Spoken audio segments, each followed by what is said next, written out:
Am დასახლებას რეალურად მოიხსნა. დასახლება მიწას მივახერხეთ. სამხედროები მიუღებიან არის.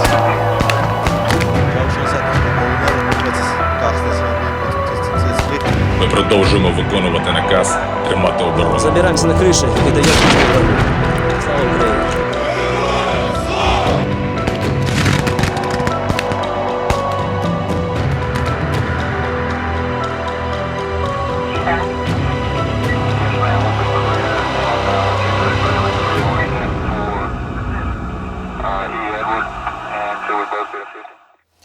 მოგესალმებით დღეს კვირაა და ტრადიციულად 20 საათსა და 30 წუთზე ეთერშია სამხედრო ანალიტიკური გადაცემა ვემსახურები საქართველოს მე კი მისი ავტორი და წამყვანი გიორგი წეროძე ვარ. სისხლიანი ბზობა უკრაინის ქალაქ სუმში რუსეთის ფედერაციამ მორიგი ტერორისტული აქტი ჩაიდინა და ქალაქ სუმის ცენტრი ბალისტიკური რაკეტებით დაბომბა, რასაც მოჰყვა მსხვერპლი დაღუპულია 32 ადამიანი და მძიმედაა დაჭრილი 85 ადამიანზე მეტი, მათ შორის არიან ბავშვებიც. რა მოხდა სუმში და როგორია ამ ყველაფრის როგორც სამართლებრივი ასევე სამხედრო შეფასება ამას უკვე სტუმართან ერთად განვიხილავთ. ჩვენი სტუმარია რონდელის ფონდის მკვლევარი ზურაბ ბატიაშვილი. ბატონ ზურაბ, მოგესალმებით, მადლობა რომ დღეს ხართ ჩვენთან ერთად. მოგესალმებით, მიესალმები თქვენს მაყურებელს. ბატონ ზურაბ, ჩვენ ნახეთ უკვე საერთაშორისო საზოგადოების რეაქცია იმაზე, რაც მოხდა ქალაქ სუმში. რა ქვია ამ ყველაფერს სამართლებრივ ენაზე, როცა ომში მყოფი ერთი სახელმწიფო ტერაქტებით ფაქტიურად აიძულებს მეორე სახელმწიფოს დათმობებზე წასვლას და ამ ყველაფერს ეწირება მშვიდობიანი მოსახლეობა, რომელიც დღისით ბზისით ქალაქის ცენტრში ასეირნებს საკუთარ შვილებს და ისვენებს. არის თუ არა ეს რეალურად ომის დანაშაული და არის თუ არა ეს რეალურად ტერორიზმი? რა თქმა უნდა, ეს არის ტერორიზმი, რომელიც რუსეთს ყოველთვის მისი ისტორიის განმავლობაში თუ შევხედავთ, რაც ეს ქვეყანა არსებობს, მისი თანხლები, ასე ვთქვათ, მახასიათებელი თვისება არის სახელმწიფო ტერორი და ეს სახელმწიფო ტერორით არის დაკავებული ეს ქვეყანა დღიდან მისი დაარსებისა. რეალურად ეს სიტუაციას არ შეცვლის იმ ხრივ, რომ არავინ არ აპირებს დანებებას და ამ ველურებისთვის ქვეყნის ჩაბარებას. მეორე მხრივ საერთაშორისო არენაზე იგივე ტრამპს და ტრამპის გუნდს კიდევ ერთხელ დაანახებს ეს შემთხვევა, რომ არავითარი ფასეულობა, არავითარი ღირებულება არ გააჩნიათ ამ ჯგუფს და მხედველობაში მაქვს რუსეთის ხელისუფლება წოდებულებს. როდის გიქრით ტექნიკური ხარვეზის გამო? წოდებულ დაჯგუფებას, რომელიც ამ შემთხვევაში კიდევ ერთხელ დადგა აი ამ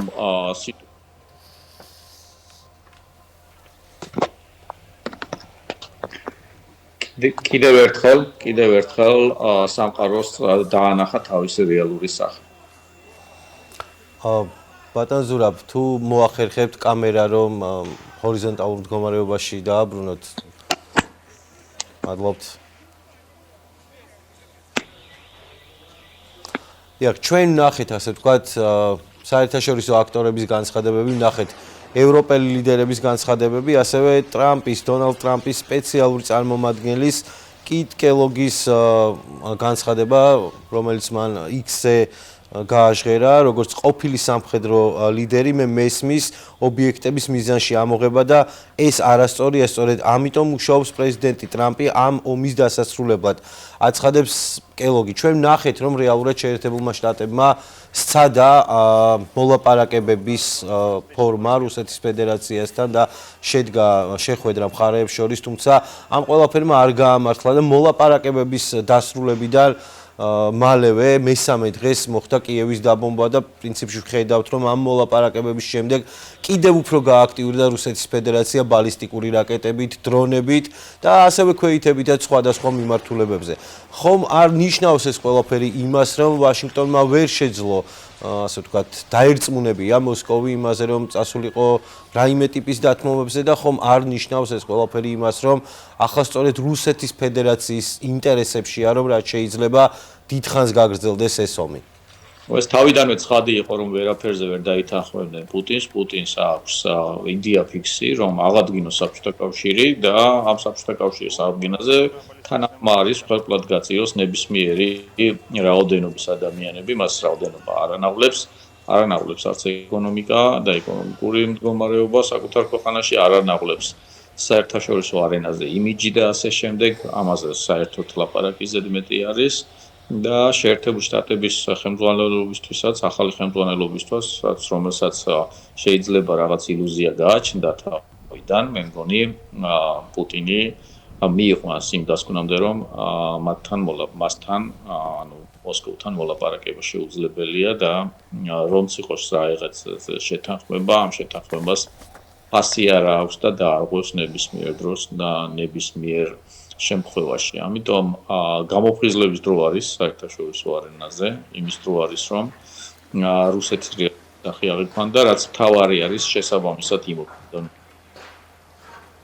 ჩვენ ნახეთ ასევე ბრიტანეთის პრემიერის განცხადება, სადაც კირ სტრამერი აცხადებს, რომ პუტინი უნდა დასთანხმდეს ცეცხლის სრულ და დაუყოვნებლივ შეწყვეტას ყველანაირი პირობების გარეშე. ასევე იყო საკმაოდ მკაცრი განცხადებები საფრანგეთის პრეზიდენტისგან, ლიეტუვის პრეზიდენტისგან და ევროპის, მათ შორის ნატოს წევრი ქვეყნების სხვა მეთაურებისგან. ხომ არ ნიშნავს ეს ყველაფერი დიპლომატიის ასეთი ერთსრულოვნება იმას, რომ შესაძლოა ევროპელი ლიდერები უახლოეს მომავალში კიდევ უფრო ასე ვთქვათ, ძლიერ ზეწოლაზე შეთანხმდნენ, ან სანქციების ახალ პაკეტზე შეთანხმდნენ, რომელიც უფრო ქმედითი იქნება რუსეთის ფედერაციის მიმართ. რა თქმა უნდა, ეს დააჩქარებს ერთიანობას ევროპაში, დააჩქარებს როგორც სანქციებს, ისე შეიარაღების მიწოდების საკითხს და ასევე დააჩქარებს კოალიციის ჩამოყალიბების საკითხს, რომელიც ახლა იქნება ევროპაში და მასში მონაწილეობს ძალიან ბევრი ქვეყნები, რომელიც ათვისნობიერებენ რუსეთის რეალურ საფრთხეს ევროპის მიმართ და ვფიქრობ, რომ ამ პროცესებსაც დააჩქარებს ეს მოვლენა. კიდევ ერთი ინფორმაცია, რომელიც ასევე დღეს გავრცელდა, ამ შემთხვევაში ინფორმაცია გაავრცელა CNN-ის თურქულმა მიმართულებამ, CNN თურქმა, სადაც იყო განცხადებული იმ შესახებ, რომ რუსეთის და უკრაინის ოფიციალური პირები 15-16 აპრილს უახლოეს დღეებში ერთმანეთს შეხვდებიან ანკარაში, სამხედრო საზღვაო ძალების შტაბ-ბინაში, სადაც მოხდება შავი ზღვის უსაფრთხოების საკითხებზე განხილვა და პრინციპში განცხადებაში ნათქვამი იყო, რომ ამ მიმართულებით ეცდებიან მხარეები რაღაც შეთანხმების მიღწევას. ერთი საინტერესო დეტალია ამ ინფორმაციაში, ამ ინფორმაციის თანახმად შეხვედრას სხვა ქვეყნების წარმომადგენლებიც დაესწრებიან, თუმცა ამ ეტაპზე ცნობილი არაა ფართო მასებისთვის, საზოგადოებისთვის, თუ რომელი ქვეყნები დაესწრებიან ამ შეხვედრას და იქ განხილულ საკითხებში ვინ მიიღებს მონაწილეობას. რას უნდა ველოდოთ თქვენი აზრით ამ შეხვედრიდან და არის თუ არა შანსი იმისა, რომ შეერთებული შტატების წარმომადგენლები იღებდნენ ამ ყველაფერში მონაწილეობას, მიუხედავად იმისა, რომ ამერიკის შეერთებული შტატები არ არის შავი ზღვის აუზის წევრი ქვეყანა. კი, შესაძლებელია და არა მხოლოდ შეერთებული შტატების წარმომადგენლები მონაწილეობას, თუ შეერთებული შტატები იქნება იქ დიდი ალბათობით თურქეთის წარმომადგენლობაც იქნება, იმიტომ რომ გარდა იმისა, რომ ამ შემთხვევაში ძელი ქვეყანა არის თურქეთი, ამავე დროს მნიშვნელოვანია ისიც, რომ შავ ზღვაზე ყველაზე დიდი სანაპირო ზოლი თურქეთს აქვს, ყველაზე დიდი ფლოტი თურქეთს გააჩნია და თურქეთი აკონტროლებს ბოსფორისა და დარდანელის სრუტეებს, რომელიც სხვათა შორის დღემდე დაკეტილია. იმისთვის რაც რუსეთს არ მიეცეს საკუთარი სამხედრო შესაძლებლობების გაზრდის საშუალებით შავ ზღვაზე. რეალურად შავ ზღვაზე მოლაპარაკებები სხვა დროსაც წინა წლებშიც გამართულა, მაგრამ რეალურად ახლა სიტუაცია ასეთია, რომ აქ რაიმე სახის მოლაპარაკებები შეიძლება ხელს აგძლევდეს რუსეთს და გეტყვით რატომ, იმიტომ რომ რეალურად ახლა რუსეთის შავი ზღვის ფლოტი ჩაკეტილი არის, გადმოსროლილი არის ნოვოროსიისკის მიმართულებით და ვერ გამოდიან პორტებიდან, იმიტომ რომ უკრაინამ მიუხედავად იმისა, რომ საკუთარი ფლოტი არ გააჩნია, შეძლო და შავ ზღვაზე ფაქტიურად საზღვაო მიმოუგო რუსეთს იმ რაკეტები იქნება თუ უპილოტო მცურავი საშუალებები, რომელთაც ძალიან ბევრი რუსული გემი დააზიანა, ნაწილი ჩაძირა, ნაწილი დაზიანდა და ისე დაბრუნდა უკან. მოკლედ ამ შემთხვევაში უპირატესობა უკრაინის მხარეზე არის, როგორც უცნაურადაც არ უნდა ჩანდეს იმ სიტუაციაში, როდესაც უკრაინას საკუთარი ფლოტი არ გააჩნია შავ ზღვაზე. და რამდენად ნიშნავს ეს ყველაფერი იმას, რომ რუსეთი ცდილობს უფრო შორს გადამალოს შავი ზღვის ფლოტი, რომელიც რეალურად ჭირდება უკრაინასთან ომში. ნიშნავს ეს ყველაფერი გაქცევას ნოვოროსიისკის პორტიდან. ან თუ გარბიან, სად გარბიან ამ შემთხვევაში? ეხლა თუ რუკას დავხედავთ, დავინახავთ, რომ ოკუპირებული აფხაზეთის ტერიტორია და იქ არსებული პორტები და ვიცით ასევე, როგორ სასწრაფო წესით აშენებენ სამხედრო თვალსაზრისით ოჩამჩირეს პორტს, მაგრამ ამ შემთხვევაში ამის ევა უკრაინული დრომი მიმდინარეობს, ხო? ვნახოთ რა ეს მოლაპარაკებები რა შედეგს მოიტანს, შეიძლება არც არაფერი შედეგი საერთოდ იყოს. ან შედეგი თუ ექნება რუსეთი, როგორც ყოველთვის მალევე დაარღვევს და სათავისოდ გამოიყენებს ამ შეთანხმებას თუ მიიკვიდა ეს საქმე შეთანხმებამდე, დიდად პოზიტიურად არ უნდა ვიყოთ განწყობილი ასეთი საკითხებისადმი, იმიტომ რომ რუსეთი როგორც წეღანაც ვთქვით, არაერთხელ არის შემჩნეული კი არა და მისი პოლიტიკის ნაწილია შეთანხმებების დარღვევა. ამიტომ დიდად ოპტიმისტურად არ უნდა ვიყოთ განწყობილი და დიდი მოლოდინები არ უნდა გვქონდეს ამ შეხვედრაში. მადლობა, აი ჩვენ გადაცემის დასაწყისში სანამ გეგმავდით ამ გადაცემას, მთავარი აქცენტი უნდა გაგვეკეთებია ახლო აღმოსავლეთზე და ირანზე, თუმცა სუმში მომხდარმა კატასტროფამ, ტერორისტულმა აქტმა ეს გადაცემა და მის თემატიკა შეცვალა და ახლა ვეცდებით რომ დავუბრუნდეთ ამ საკითხს. რა ხდება ახლო აღმოსავლეთში? ჩვენ ვხედავთ რომ ირანის რეჟიმმა ჯარი მოიყვანა საბრძოლო მზადყოფნაში. არის თუ არა ეს ასე ვთქვათ სასწავლო განგაში ან რა მარკერები არსებობს იმისთვის რომ უახლოეს პერიოდში შესაძლოა რაიმე ტიპის ზეწოლა მოხდეს ირანზე, არ გულისხმობ რა თქმა უნდა სამხედრო ზეწოლას, თუნდაც პოლიტიკური. უკრაინა რუსეთის თემის პარალელურად, რა თქმა უნდა, შემოარტყებული სიტუაცია არის ერთ-ერთი მთავარი დღის წესრიგში, რომელიც საერთაშორისო ურთიერთობებში დგას. ირანი, რომელიც ამ შემთხვევაში, რომლისგანაც შეერთებული შტატები უარის თქმას ბირთვულ პროგრამაზე, ნახოთ რეალურად გუშინ დაიწყო ეს მოლაპარაკებები. რა შედეგამდე შეიძლება მივიდეს ეს მოლაპარაკებები, ნახოთ. ყოველ შემთხვევაში ახლა თეირანი შეეცდება დროში გაწელოს პროცესი. რატომ? იმიტომ რომ ის რისხვა, რომელიც შეიძლება დაატყდეს ტრამპისგან,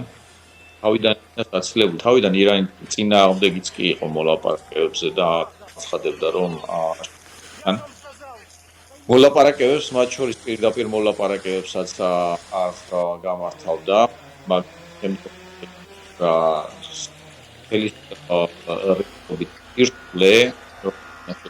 შეიძლება დადგნენ ამ მოლაპარაკებებზე დათანხმდნენ.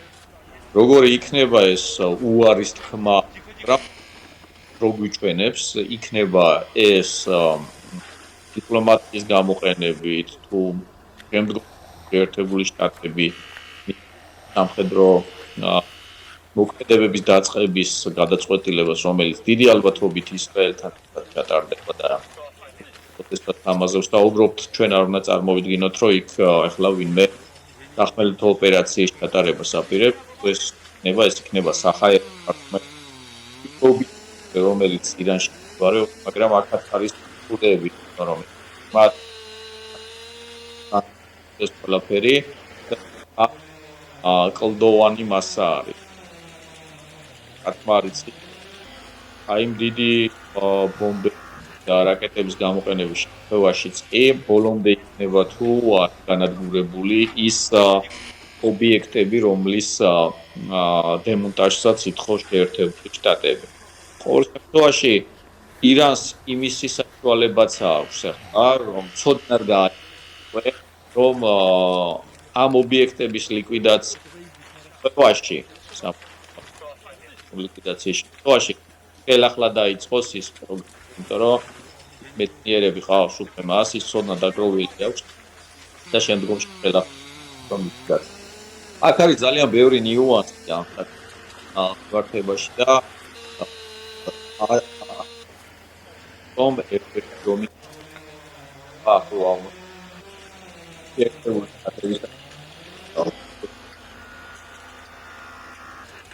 ისევე როგორც ძალიან ლოა უკეთ ისრაელი გაძაბულობა როგორ მოგვარდება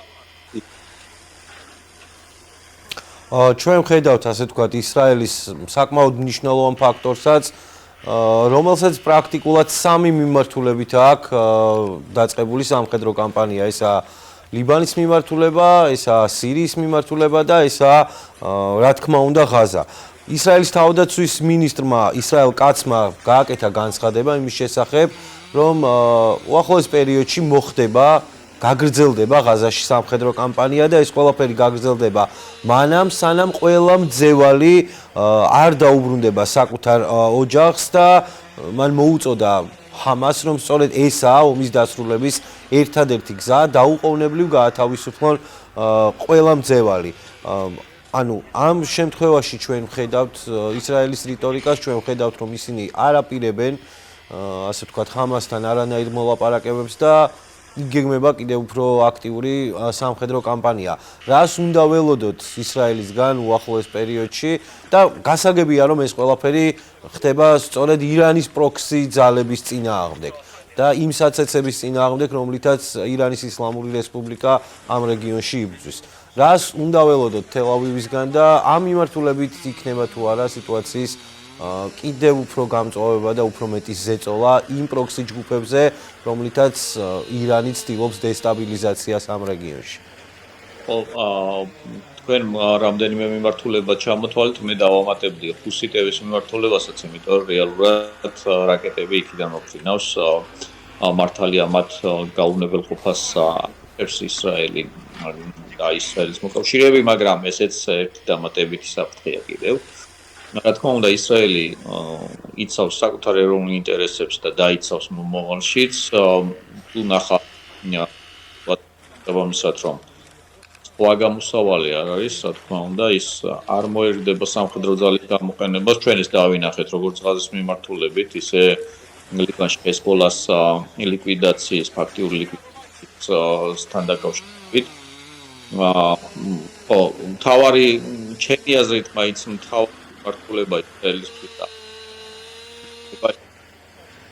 იმიტომ რომ არაბული ქვეყნები მის რეალურ საფრთხეს არ თავარი მართულება ირანის გარნატის ახლა პროტურკული ხდება თავეში და ასევე თურქული ჯარების ყოფება და თურქეთთანაც ველია დაპირისპირების მიღება ისრაელის თვის ისრაელი თურქეთი ძალიან უხერხული სამხედრო მოწინააღმდეგე იქნებოდა. ამიტომ სირიის ისრაელის ინტერესი არ სამხედრო დაპირისპირება. რომ არ კომპონენტი სადაც ისრაელს პირატები დააჩინეს თეთრ ფაერში, იმიტომ რომ ისრაელის თავში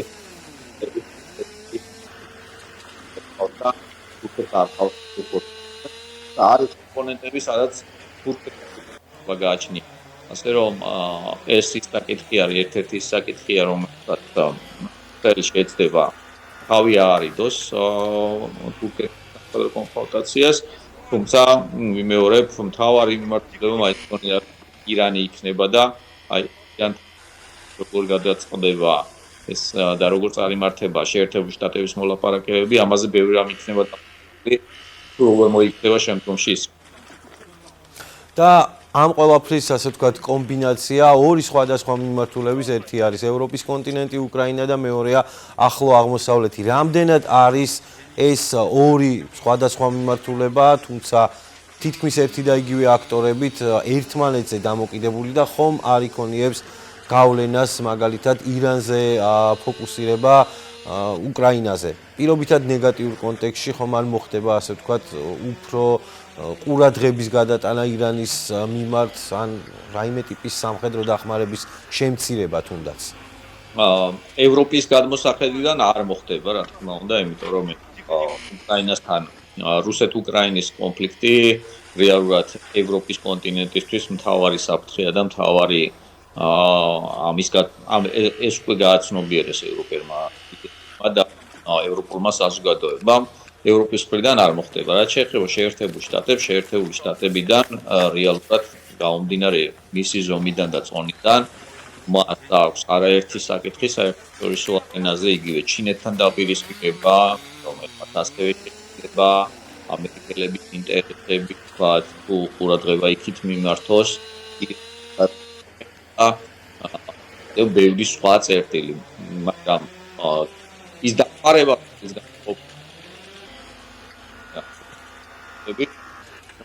საფრთხე უქრება და ამ მომენტში მიმდინარეობს იმ შეიარაღებები და სადაზვერვო ინფორმაციის მიწოდება უკრაინისთვის ამას საფრთხე ირანთან რაღაც სამხედრო ოპერაციის ჩატარება გახდა. დიდი მადლობა ბანაზურა, ჩვენი სტუმარი იყო რონდელის ფონდის მკვლევარი, ყოფილი დიპლომატი ზურაბ ბატიაშვილი და ტრადიციულად გადაცემის ბოლოს გაგაცნობთ უკრაინის გენერალური შტაბის მიერ გავრცელებულ ოფიციალურ ინფორმაციას რუსული მხარის დანაკარგების შესახებ. მაშ ასე უკრაინის გენშტაბის მონაცემებით უკრაინის ტერიტორიაზე ამ დროისთვის განადგურებულია სპეციალური ტექნიკა 3799 ერთეული მოიერიშე ავიაცია 330 ერთეული ვერტფრენები 335 ერთეული ტანკები 10603 ერთეული საარტილერიო დანადგარები 26163 ერთეული ქვეითთა საბრძოლო მანქანები 22088 ერთეული ზალპური ცეცხლის რეაქტიული სისტემები 1362 ერთეული მცურავი საშუალება 29 ერთეული მათ შორის ერთი წყალქვეშა სპეციალური მანქანები 43450 ერთეული უპილოტო საფრენი აპარატები 32425 ერთეული საზენიტო სისტემა 1128 ერთეული ფრთოსანი რაკეტა 3145 ერთეული რაც შეეხება პირად შემადგენლობას უკრაინის გენშტაბის ინფორმაციით ამ დროისთვის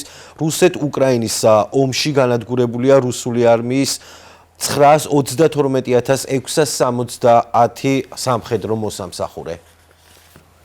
ეს იყო ამ დროისთვის ჩემს ხელთ არსებული ბოლო ინფორმაცია, შევხვდებით ერთმანეთს მომავალ კვირას, ზუსტად 20 საათსა და 30 წუთზე. დროებით.